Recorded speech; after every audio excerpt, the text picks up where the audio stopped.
सुशील जी जो उस दिन आए थे और उन्होंने कहा कि बुधवार को यदि हम श्री विष्णु सहस्त्र नाम स्तोत्रम का जाप करें शाम को तो बड़ा कल्याण होगा।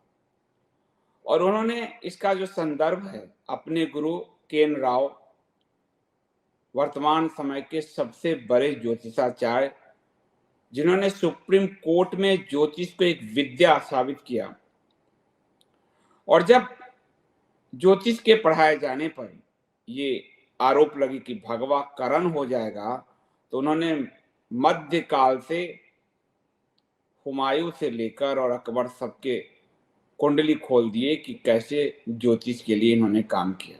ज्योतिष विद्या के लिए का उनके जीवनी में भी इसका उल्लेख है। और ज्योतिष विद्या को विज्ञान सुप्रीम कोर्ट में साबित करने की ओर उनका बड़ा कदम है।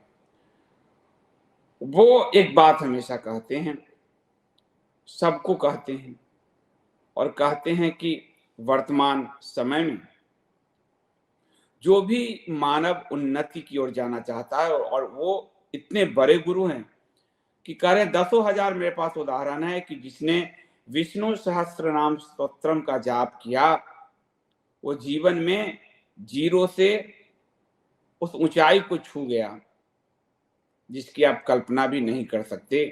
हजार हजार करोड़ के जो साम्राज्य हैं, बड़ी बड़ी कंपनियां, वो भी उनके कहने पर विष्णु सहस्त्र नाम स्तोत्रम का जाप करती हैं, उनके जो ऑनर है। और उन्होंने बहुत सारे उदाहरण दिए। अगर आप यूट्यूब पे खोजें उनको, केन राव साहब को, तो आपको मिलेंगे। इसको लेकर हमने और सुशील जी ने जो उस दिन कहा कि हम एक दिन ऐसा करें कि सामूहिक रूप से विष्णु सहस्त्र नाम स्तोत्रम का जाप करें हम। और चूंकि जो अब्राह्मिक धारा है वो हर शुक्रवार को जमा होती है, अपनी पॉलिटिकल शक्ति का प्रदर्शन हर सड़क पे, हर जगह पर वो करती है। एयरपोर्ट पर आप जाते हैं तो वो उसमें बैठकर अपने कर्मकांड करते हैं, लेकिन हम हल्के में चले जाते हैं सेकुलर की तरह। वो पूजा के लिए, आराधना के लिए दिया गया। आप भी वहां जाके अपने कम से कम नहीं कुछ तो ओम नमः शिवाय का ही जाप करो, क्योंकि आप जो जिस जगत में लड़ाई लड़ रहे हो उसमें आपको बड़े ही चेतना की आवश्यकता है। और ये चेतना ब्रह्मांड में जाती है। वो ताकतवर क्यों है? वो ताकतवर 56 से 57 देशों में है। उसकी वजह है कि पूरी दुनिया के इस्लामिक देश एक शुक्रवार को इकट्ठे एक जगह होते हैं, और वो जो ब्रह्मांड में नाद जाता है, नाद का इसलिए शब्द को ब्रह्म भी कहा गया। और नाद की जो प्रतिध्वनि है, यदि आप पर्वत श्रृंखला में जाएं, हमारे यहाँ मंदिरों की जो आकृति है वो जो बनाते थे संकुलाकार, जो मंत्र ऊपर जाए वो आप पर फिर बरसाए, यानी आपको आप पर वो लौटे और आपको आपकी चेतना का विस्तार करे, आपको शुद्ध करे, आपका विकास करे। मंत्र का प्रभाव हिम जाए आप पर्वतों में, पर्वतों की घाटियों से टकरा कर आपके यहाँ मंत्र वापस आते हैं। इसी तरह ब्रह्मांड में जो ध्वनि भेजी जाती है वो ध्वनि भी पृथ्वी पर लौटती है। और चूंकि उनकी ध्वनियां 57 देशों में लगातार गूंज रही हैं शुक्रवार को, तो हम उनकी तरक्की देख रहे हैं। भले आसुरी प्रवृत्ति हो, मलिच्छ की प्रवृत्ति हो, परंतु उनकी ताकत बढ़ रही है। हमारे साथ क्या है?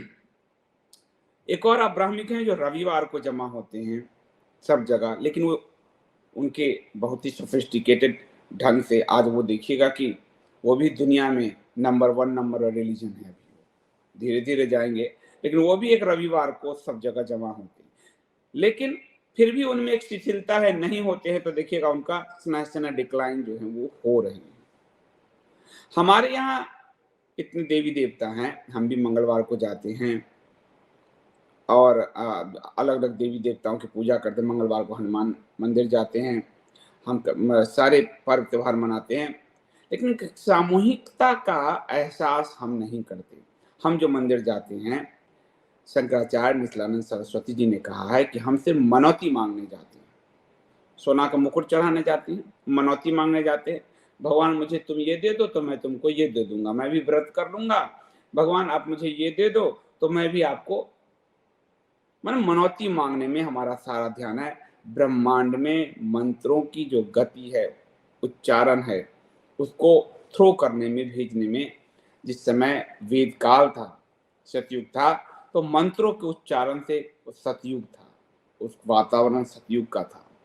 कलयुग में वेद व्यास जी ने उपस्थित हैं अभी भी, कलयुग में वेद व्यास जी ने बहुत साधारण आपको कहा, इसलिए कहा कि कलयुग श्रेष्ठ है, क्योंकि कलयुग में साधारण से उपाय से आप परमात्मा को प्रसन्न कर सकते हैं और ब्रह्मांड से अपने आप को जोड़ सकते हैं। मैंने हमेशा आपको बताया और मधुसूदन ओझा जी के उदाहरण से बताया कि हमारे जो शास्त्र हैं वो 3 स्तर पे काम करते हैं।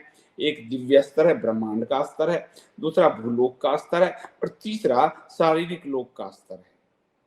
तो जब तक हम ब्रह्मांड में मंत्र नहीं भेजेंगे तो कैसे होगा। तो ये एक उपाय हुआ कि हम बुधवार को करें एक साथ, और इस बुधवार को तो नहीं, मैं थोड़ा अभ्यास करूंगा क्योंकि उच्चारण दोष मेरे में है संस्कृत का, तो मैं लगातार अभ्यास शुरू कर चुका हूँ, अभ्यास करूंगा और जब मेरा उच्चारण दोष समाप्त हो जाएगा तो मैं बुधवार के समय नियत कर लेंगे हम लोग और फिर अपने अपने घर से हम लोग सब शाम को बैठेंगे, कीर्तन करेंगे, यानी कि विष्णु सहस्त्रनाम स्तोत्रम का जाप करेंगे और वो जो ब्रह्मांड में गुजेगा, आपके आसपास गुजेगा, आपको भौतिक तरक्की, आध्यात्मिक तरक्की, हर तरह की उन्नति। और क्योंकि विष्णु माता लक्ष्मी के अर्धांग हैं, भगवान हैं, तो आपको भौतिक भी उसमें जो खासकर महाभारत में कहा गया है कि क्षत्रिय कभी युद्ध में नहीं हारता, ब्राह्मण कभी ब्रह्म जो है उसकी तेज कभी कम नहीं होती, वैश्य यदि इसका जाप करे उसके धन कभी कम नहीं होते, शूद्र के का जो सेवा प्रकल्प, यानी हर किसी की उन्नति है इसमें। इसलिए भौतिक रूप से भी आपकी उन्नति है इसमें, धन संपदा सब वैभव श्री संपदा। मैं भी महाभारत के श्लोक पढ़ के बताऊंगा आपको, ये नहीं कि मैं आपको टहलाने के लिए बता रहा हूँ, मैं कोई ठग नहीं रहा हूँ आपको।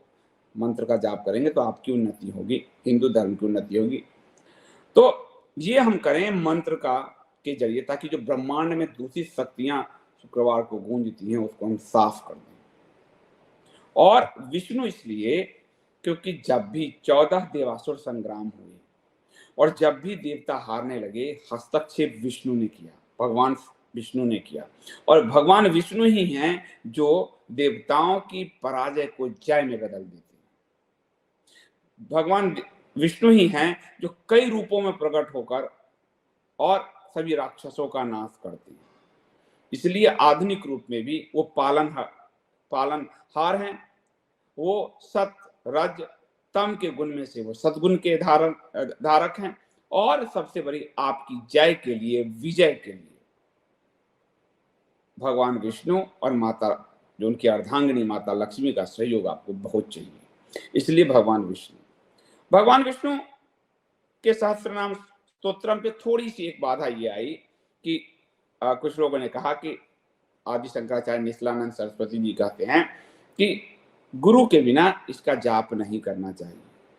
आदि शंकर निश्चलानंद सरस्वती ठीक कहते हैं, लेकिन वो इसलिए कहते हैं क्योंकि उच्चारण दोष तो गुरु ही आपको मंत्र दे, क्योंकि वो अगर वो उस पद पे बैठे हैं, शंकराचार्य के पद पे, और सबको कहते रहो तो वो बिना उच्चारण के, इसलिए उच्चारण दोष दूर करने के लिए बिना उच्चारण दोष दूर किए लोग जो है, और मंत्र बड़े प्रभावी होते हैं, इसलिए उच्चारण दोष से बचना चाहिए। इसलिए निश्चलानंद सरस्वती ये बात कहते हैं।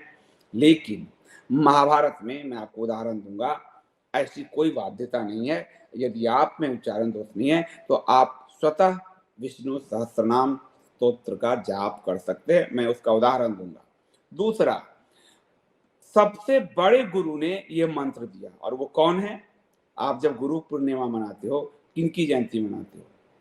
भगवान वेद व्यास जी की। आषाढ़ पूर्णिमा, गुरु पूर्णिमा, ये आषाढ़ भगवान वेद व्यास जी ने ये मंत्र दिया, तो सबसे गुरु ने ये मंत्र आपको दिया है, सबसे बड़े गुरु ने। तो गुरु परंपरा में आप आ ही गए हैं, उनके द्वारा दिए गए मंत्र है।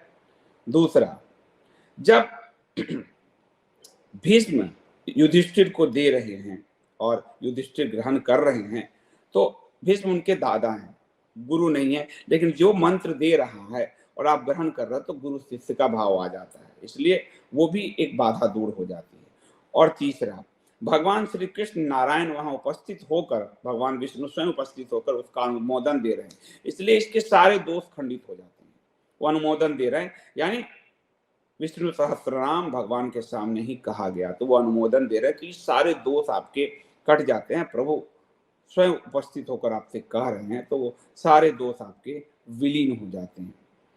तो मन में अगर हम रखेंगे तो हम बाधा में पड़ जाएंगे। शंकराचार्य जी बहुत सही कह रहे हैं, और वो अज्ञानियों के लिए ऐसी बात कह रहे हैं, क्योंकि वो सीधे सीधे जो है, लेकिन आज के युग में आप मंत्र को यूट्यूब से भी बड़े बड़े मंत्र श्लोक पढ़ने वाले हैं, उनके उच्चारण को के साथ साथ जो है आप विष्णु सहस्त्रनाम स्तोत्रम रख लीजिए और उच्चारण दोष अपना दूर कीजिए, तो ये बाधा आपकी दूर हो जाएगी। क्योंकि सबसे बड़े गुरु, आज इस ब्रह्मांड के सबसे बड़े गुरु ने ये मंत्र दिया है, तो आप ऑलरेडी गुरु शिष्य परंपरा में। और जो विष्णु सहस्त्रनाम स्तोत्रम है, इस स्तोत्रम का भाष्य खुद आदि शंकराचार्य ने लिखा है, आदि शंकराचार्य ने, तो आदि शंकराचार्य ने भी आपके लिए सुलभ करा दिया है इसको, उसके अर्थ को, उसके गुण को सुलभ करा दिया है। तो आप बाधा रहित हैं, बस अपने आप जो है उच्चारण दोष को दूर कीजिए और इसका जो है जाप आप कीजिए। और जो भगवान वेद व्यास जी, वो खुद भगवान विष्णु के अवतार माने गए हैं। मैंने वेद व्यास जी की कथा आपको सुनाई है, फिर कभी सुनाऊंगा पुराणों से, तो इसलिए आपके दोष सारे समाप्त हो जाएंगे। अब मैं महाभारत से आपको थोड़े संदर्भ दूंगा, पूरा विष्णु सहस्त्र नाम स्तोत्रम तो नहीं पढ़ के बता सकता, क्योंकि उच्चारण दोष आएगा मुझ पर। ये आपको महाभारत है गीता प्रेस का, ठीक है। गीता प्रेस के जो 6 खंड के महाभारत हैं, ये आपको कपोत पे मिल जाएंगे, ये 6ठा खंड है, और इसमें जो है ये आपको जब भीष्म के शांति पर्व में भीष्म से ज्ञान ले रहे हैं युधिष्ठिर, तब का ये वाक्य। तो मैं कुछ चीजें बताता हूं। अब विष्णु जो कहते हैं कि विष्णु सहस्त्र नाम क्यों, तो है कि यस्य स्मरण मात्रेन जन्म संसार बंधनात् विमुच्यते नमस्तस्मै विष्णवे प्रभ विष्णवे, यानी जिनके स्मरण करने मात्र से जन्म मृत्यु रूपी जो ये संसार का बंधन है उससे व्यक्ति मुक्त हो जाता है। इन सब की जो उत्पत्ति के कारणभूत हैं उस भगवान विष्णु को नमस्कार है, विष्णवे प्रभ विष्णवे, उनको नमस्कार है। यानी संसार के बंधन से मुक्ति भगवान विष्णु के कारण ही हो सकता है। फिर वो कहते हैं नमः समस्त भूतानाम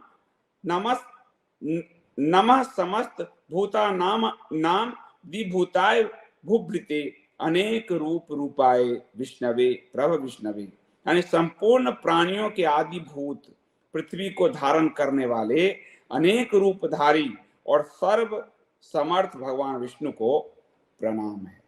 यानी कि पृथ्वी को धारण करने वाले, हम कहते हैं शेषनाग पे ना, वो भी विष्णु के हैं। और आपको रामायण में मैंने बताया चारों भाई में विष्णु है, बलराम जी विष्णु है, भगवान कृष्ण विष्णु है। तो विष्णु ही आप, भगवान विष्णु ही आपके सारे संकटों को हर सकते हैं। देवता 14 देवासुर संग्राम इसका जो है उदाहरण है आपके सामने। तो उसके बाद वैशंपायन उवाच, वैशंपायन यानी वेद व्यास जी जो कह रहे हैं, श्रुत्वा धर्मान शेषेन पावनानि च सर्वशः युधिष्ठिरः शांतनव पुनरेवाभ्य भाषता, अर्थात हे राजन, धर्म पुत्र राजा युधिष्ठिर ने संपूर्ण विधि रूप धर्म तथा पापों का क्षय करने वाले धर्म रहस्यों को सब प्रकार सुनकर शांतनु पुत्र भीष्म से पूछा कि किमेकम देवतम लोके किम वाप्येकम परायणम स्तुवन्तः कम कमर्चन्तः प्राप्नु मार्णवा शुभम, अर्थात समस्त जगत में एक ही देव वह कौन है जिनसे हम कल्याण, एक ही, अगर इतना पूजा पाठ की जगह एक ही देव वह कौन है तथा इस लोक में एक ही परम आश्रय स्थान वो कौन है जिस देवता की स्तुति गुण कीर्तन, ध्यान दीजिए, कीर्तन करने से तथा किस देवता का नाम प्रकार से बाह्य और आंतरिक पूजन करने से मनुष्य कल्याण की प्राप्ति कर सकते हैं। तो यहां आपको ये मैं इसलिए बताया कि आवश्यकता गुरु नहीं है। अगर आप भगवान विष्णु जी युधिष्ठिर जो है वेद व्यास से पूछ रहे हैं कि किस एक देवता के नाम कीर्तन जपने से पूरा कल्याण हो सकता है हमारा, युधिष्ठिर पूछ रहे हैं विष्णु से, को धर्म, कौन सा धर्म, सर्वधर्माणाम भवतः परमो मतः किंग जपन मुच्यते जंतुर्जन्म संसार बंधनात्, अर्थात आप समस्त धर्मों में किस धर्म को परम श्रेष्ठ मानते हैं तथा किसका जप करने से जीव जन्म मरण रूप संसार बंधन से मुक्त हो जाता है कलयुग में, कै किसका। तो फिर भगवान जो भीष्म है वो फिर वो बताते हैं कि किनका नाम, और फिर वो पूरा जो विष्णु सहस्त्र नाम स्तोत्रम पूरा युधिष्ठिर को सुनाते हैं। और अंत में मैं आपको ले चलूंगा, क्योंकि पूरा अभी उच्चारण दोष अभी आ जाएगा मुझ पर, तो पूरा मैं अंत में आपको ले चलूंगा कि जब वो पूरा नाम ले लेते हैं उसके बाद वो क्या कहते हैं। पूरे नाम जब पूरे सहस्त्र 1000 नाम भगवान विष्णु के लेते हैं तब वो कहते हैं यह इदम श्रृणुयान्नितम यश्चापि करि कीर्तयेत ना शुभम प्राप्नुयात किंचित सो मुह पुत्रे च मानव। जो मनुष्य इस विष्णु सहस्त्र नाम का सदा श्रवण करता है, जाप तो छोड़िए श्रवण भी कर लेता है, और जो प्रतिदिन इसका कीर्तन या पाठ करता है उसका इस लोक में तथा परलोक में कहीं भी अशुभ नहीं होता, किसी भी रूप में अशुभ नहीं होता, किसी भी तरह से अशुभ नहीं होता। फिर वो कहते हैं कि वेदांत गो ब्राह्मण स्यात् क्षत्रियो विजयी भवेत वैश्यो धन समृद्ध स्यात् क्षुद्र सुखम वाप्नुयात्। इस विष्णु सहस्त्र नाम का श्रवण करने मात्र से, पठन और कीर्तन करने से, इसलिए ये सबके लिए, यहाँ सबसे बड़े गुरु ने दे दिया यहाँ, इसलिए आपको गुरु शिष्य परंपरा यहाँ फिलहाल तो आपको यहाँ कोई आपको ऐसा गुरु कोई मिल नहीं रहा, तो भगवान ने वो बाधा दूर कर दी। तो कह रहे हैं इस विष्णु सहस्त्र नाम का श्रवण पठन और कीर्तन करने से ब्राह्मण वेदांत परगामी हो जाता है, क्षत्रिय युद्ध में विजय पाता है, वैश्य धन से संपन्न होता है और शूद्र सुख पाता है। ये 4 प्रवृत्ति है, जाति मत लीजिएगा। यानी आपको विजेता भी बनना है, धन वैभव से संपन्न भी बनना है, आपको ज्ञानी भी बनना है, और आपको मानव मात्र की सेवा, मनुष्य मात्र की सेवा, हिंदुओं की सेवा, हर गुण से आप संपन्न हो जाओगे इस एक मंत्र के जाप से। ठीक है, वो कह रहे हैं, ध्यान से देखिए, धर्मार्थी प्राप्नुयाद, धर्मार्थी प्राप्नुयाद धर्म धर्मार्थी चार्थ प्राप्नुयाद कामन वाप्नुयाद कामी प्रजार्थी का प्राप्नुयाद प्रजाम। अर्थात धर्म की इच्छा वाला धर्म को पाता है, यानी मन में जो आप धारण किए हो और उस मन में उस जो आपने संकल्प लिया है उस संकल्प के साथ इसको जब आप विष्णु सहस्त्रनाम स्तोत्रम का जाप करते हो तो धर्म की इच्छा वाला धर्म को पाता है, अर्थ की इच्छा वाला धन संपदा आदि की इच्छा रखने वाला वो धन संपदा को अर्थ को पाता है, भोगों को इच्छा रखने वाला भोग भी आपको मिलेगा। भगवान विष्णु खुद भगवान सोने के मुकुट पर हैं और खुद भगवान आप देखें राजा के घर में उन्होंने जन्म लिया है, किसी अब्राह्मकों की तरह दरिद्रता में नहीं जिए हैं। तो भोग की इच्छा रखते हो तो भोग को भी आप पाते हो, और संतान की इच्छा है यदि निसंतान हो तो संतान भी मिलेगा। यानी जिस भी इच्छा और संकल्प से इसका पाठ करोगे वो पूरा होगा। ब्रह्मांड से उनकी ध्वनि नष्ट करने के लिए भी संकल्प लेते हो तो नष्ट हो जाएगा, उनके नाश का मन में संकल्प लेते हो तो नाश हो जाएगा, क्योंकि भगवान विष्णु ही असुरों का नाश करते हैं। हर युग में उन्होंने ही नाश किया है, वही जन्म लेकर आते हैं। वो मत्स्य अवतार से लेकर वराह अवतार तक, और राम और कृष्ण से लेकर परशुराम हर अवतार में उन्होंने ही धर्म की स्थापना बार बार की है। भगवान श्री कृष्ण तो कहते भी हैं गीता में कि जब धर्म का लोप होगा वो बार बार आएंगे, पर वो आएंगे कब? जब आप तो बुलाओगे उनको। वासुदेव ने बुलाए, उस समय के मानव ने बुलाए, राजा दशरथ ने बुलाए, आप बुलाओगे तब तो आएंगे वो। आप तो मनौती मांगने जा रहे हो, केवल मनौती भी मांगो पर प्रभु को अपने संकल्प में तो उतारो। वो तो उतार रहे हैं, शुक्रवार को पूरी दुनिया में गुंजा रहे हैं, और आप कैसे कैसे इस धर्म की रक्षा करोगे? जब धर्म धारण करने वाले भगवान श्री विष्णु को ही ध्यान में नहीं लाओगे तो कैसे करोगे? ये खुद महाभारत कह रहा है, मैं तो कह नहीं रहा हूं, कोई मैं बाबा तो हूं नहीं, मैं तो आपको वही कह रहा हूं जो शास्त्र कह रहे हैं। अब वो कह रहे हैं कि जो धर्म की इच्छा के साथ करता है वो धर्म पाता है, जो अर्थ की इच्छा के साथ करता है वो अर्थ पाता है, जो संतान की इच्छा के साथ करता है वो संतान पाता है, जो भोगों की इच्छा करता है उसके भोग भी पूरे होते हैं, कुछ भी नहीं बचता विष्णु सहस्त्र नाम। जो भक्तिमान पुरुष सदा प्रातः काल में उठकर स्नान करके पवित्र हो मन में विष्णु का ध्यान करता हुआ इस वासुदेव सहस्त्र नाम का भली प्रकार पाठ करता है। भली प्रकार इसीलिए निश्चलानंद जी ने गुरु कहा था कि आपको गुरु सिखाए, लेकिन आप आज के समय में यूट्यूब से आदि से उच्चारण अपने दोस्त दूर कर सकते हो। गुरु यही काम करते थे। वह महान यश पाता है, अपनी जाति में महत्व पाता है, अचल संपत्ति पाता है, उसकी संपत्ति का भी नाश नहीं होता, और अति उत्तम कल्याण पाता है तथा उसको कभी किसी से भय नहीं होता, वो भय रहित हो जाता है। वो कह रहे हैं वह वीर्य और तेज को पाता है, वह आरोग्यवान होता है, कांतिवान होता है, बलवान होता है, रूपवान होता है, सर्व गुण संपन्न होता है, वो कभी हारता ही नहीं। ऐसा है विष्णु सहस्त्रनाम, और भगवान श्री कृष्ण उसका अनुमोदन कर रहे हैं। भीष्म जी युधिष्ठिर को सुना रहे हैं, और दुनिया को सबसे पहले सबसे बड़े गुरु वेद व्यास जी दे रहे हैं। आपको क्यों संकोच होना चाहिए? इतना समय तो निकाल सकते हो जीवन में, और जब अभ्यास हो जाएगा तो राव साहब के हिसाब से 18 से 20 मिनट में कर लोगे।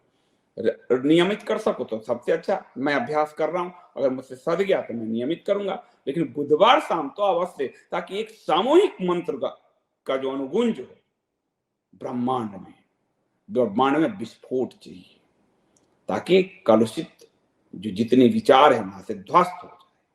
वो फिर शुक्रवार को डाले, हम फिर बुधवार को ध्वस्त कर दें। वो फिर शुक्रवार को डाले, हम फिर बुधवार को ध्वस्त कर दें। हमें पूरे ब्रह्मांड को आसुरी शक्ति, आसुरी ध्वनियों से मुक्त करना होगा। मंत्र आसुरी ध्वनियों को मुक्त करने का सब सर्वप्रथम उपाय है, और वही जो कहोगे वही तुम पर बरसता है, शास्त्र कहते हैं। तो कोई फिर आगे वो कहते हैं रोगार्ते मुच्यते, जिसको रोग है कोई जटिल से जटिल, उसको रोग भी उससे मुक्त हो जाता है, वो रोग भी उसको नहीं धरता, क्योंकि उसको अगर विष्णु नाम सहस्त्र नाम नियमित उठते हो, नियमित आप अपना जीवनचर्या करते हो, मंत्र का जाप करते हो, रोग क्यों होगा? और मंत्र जो है आपकी सारी इंद्रियों को खोल देता है, तो आपके ऑलरेडी प्राणवायु आपके अंदर इतना भर जाता है, तो रोगातुर पुरुष रोग से छूट जाता है, बंधन में पड़ा हुआ पुरुष बंधन से छूट जाता है, भयभीत भय से छूट जाता है, और आपत्ति और विपत्ति में पड़ा हुआ विपत्ति से छूट जाता है।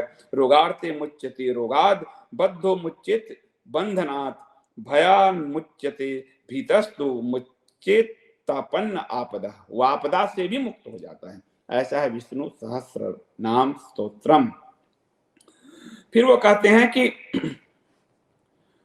जो भी भक्ति भाव से इस मंत्र का जाप करता है वह समस्त सारे संकटों से दूर, कोई भी संकट उसके जीवन में। और राव साहब ने वो कहते हैं कि मैं, लोग कहते हैं मुझे ये अंगूठी पहना दो, वो ज्योतिष के नाम, मैं एक ही मंत्र देता हूँ, और फिर वो एक उदाहरण देते हैं कि ऐसे करेंगे हम 10,000 उदाहरण देते हैं। उनके इतने शिष्य हैं कि उन्होंने जीवन में जो 0 पर थे आज दुनिया के टॉप 5 में हैं।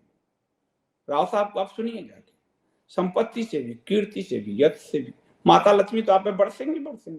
श्री का मतलब ही माता लक्ष्मी, और श्री मतलब भगवान विष्णु की प्रिया, विष्णु प्रिया लक्ष्मी। तो जब विष्णु जी को साधोगे तो लक्ष्मी जी बरसेंगे, और विष्णु को साधोगे तो सरस्वती, लक्ष्मी, काली, सब, क्योंकि कलयुग में वही उद्धार करने आते हैं।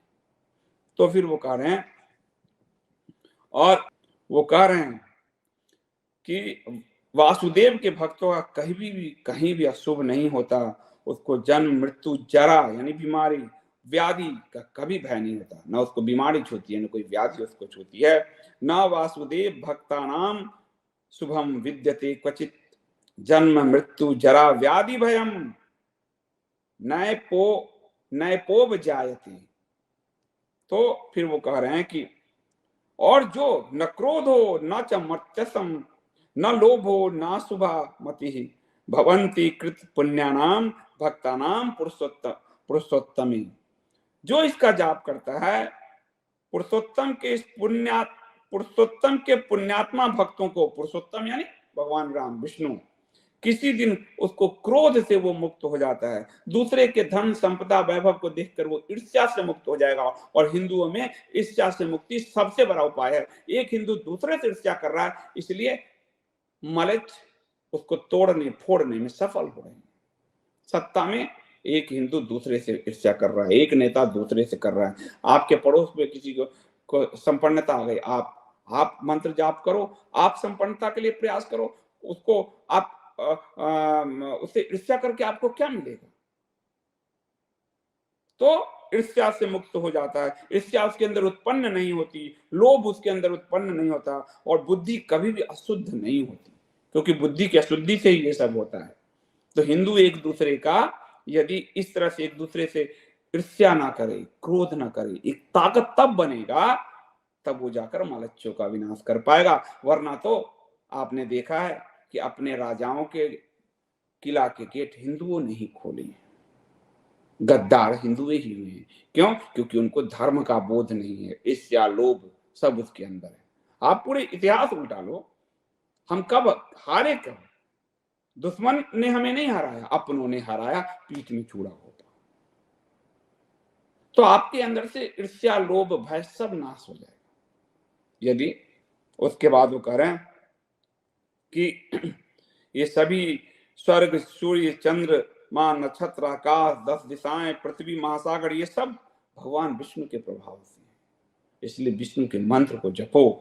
देवता दैत्य गंधर्व यक्ष सर्प राक्षस सहित स्थावर जंगम रूप संपूर्ण जगत श्री कृष्ण के अधीन रहकर यथा योग्य, ये सब ये जो असुर देख रहे हो सब श्री कृष्ण के अधीन है, जब चाहेंगे विनाश कर देंगे।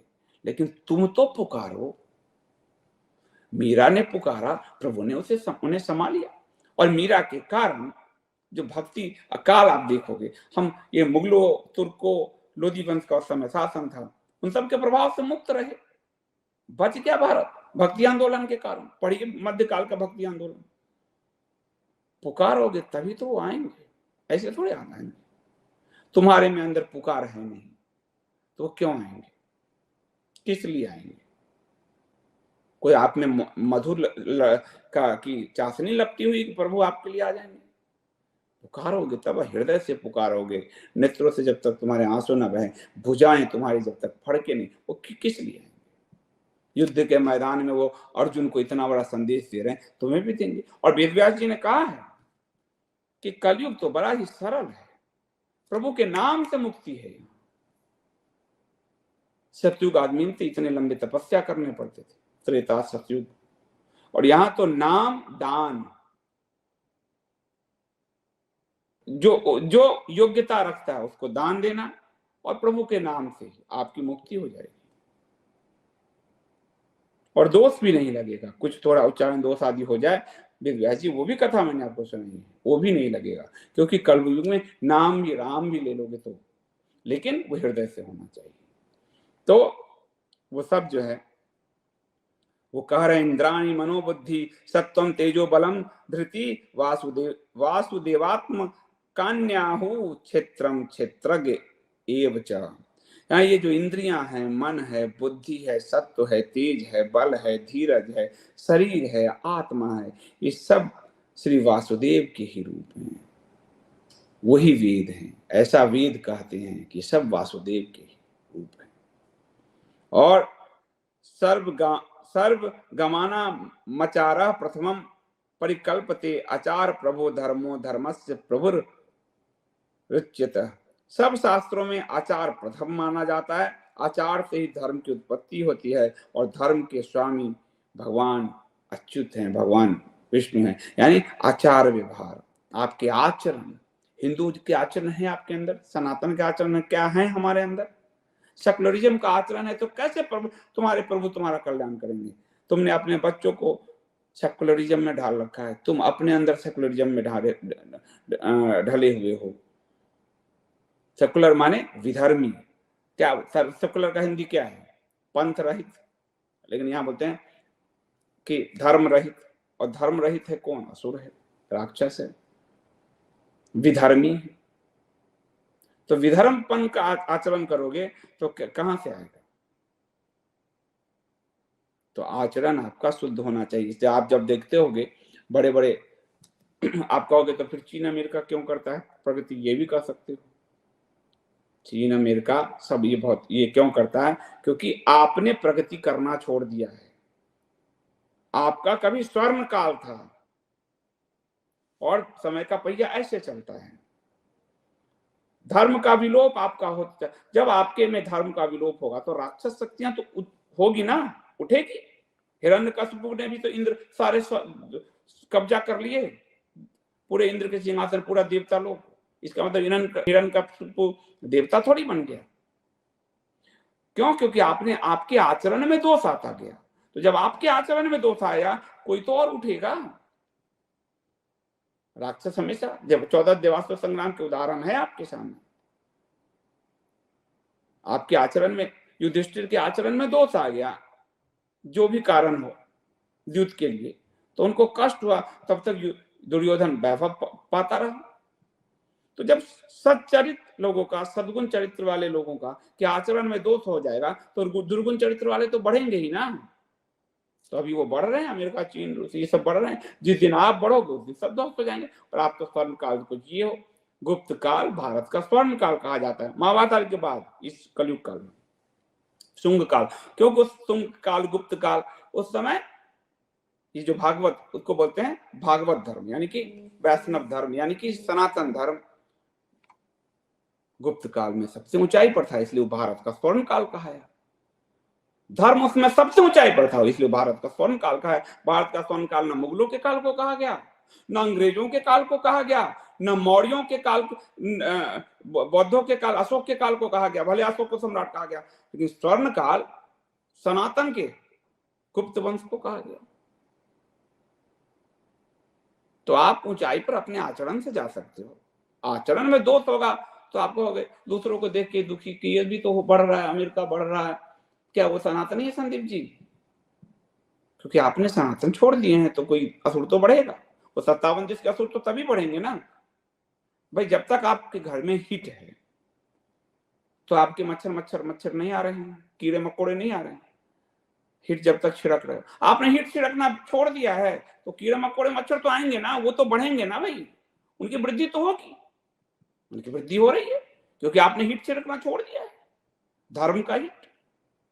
इसलिए धर्म को धारण करो और धर्म के हिट का छिड़काव करो, तब जाकर कल्याण हो सकता है।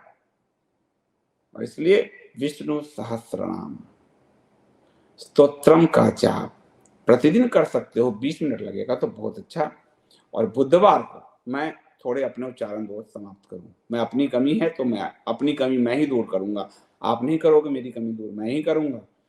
तो मैं लगातार जब अभी घर में पढ़ता रहूंगा तो उच्चारण दोष जब समाप्त होगा तो बुधवार को हम सब बैठेंगे JWSD पर, यहाँ से हम लाइव करेंगे। सब अपने अपने घर में बैठोगे, 7:30 से 8 बजे का समय होगा, आधा घंटा लगता है। धर्म के लिए आधा घंटा नहीं दे सकते हो, मरने के लिए तैयार रहो। आपकी मृत्यु से आपको कोई नहीं बचा सकता, आपके घर को दूषित होने से कोई नहीं बचा सकता यदि धर्म के लिए आधा घंटा नहीं दे सकते। क्या किसी से कुछ मांगा नहीं जा रहा, बस आप। और दूसरी बात, वो करोगे तो वैभव, संपदा, संतति, संतान, शौर्य, धर्म सब आपके जीवन में आएगा, आपकी उन्नति होगी। और हर व्यक्ति की उन्नति सनातन का स्वर्ण काल है, किसी एक की उन्नति नहीं, किसी नेता की उन्नति सनातन का स्वर्ण काल नहीं है। वो लोग गलत फहमी में जी रहे हैं। भगवान सबकी उन्नति, राम राज्य में तब सबकी उन्नति, युधिष्ठिर का धर्म राज्य मतलब सबकी उन्नति। तो जब तक सब सनातनी की उन्नति नहीं होगी तब तक स्वर्ण काल कैसे आएगा? तो अपनी उन्नति के लिए तो करो, करोड़पति हो तो 100 करोड़पति बन जाओ। संतान आपकी बात नहीं मानती, आप संतान, तो उसके मन में संकल्प लो, वो आपका घर सुधर जाएगा। धर्म के आप लड़ना चाहते हो, अंदर भय है, वो भय निकल जाएगा। अपने कल्याण के लिए करो, क्योंकि सनातन यही कहता है, स्वयं की यात्रा से ही ब्रह्मांड की यात्रा है। स्वयं के कल्याण के लिए करोगे, ब्रह्मांड का कल्याण होगा। सनातन यही कहता है। इसलिए आप किसी पर कृपा नहीं कर रहे हो, स्वयं पर कृपा करो।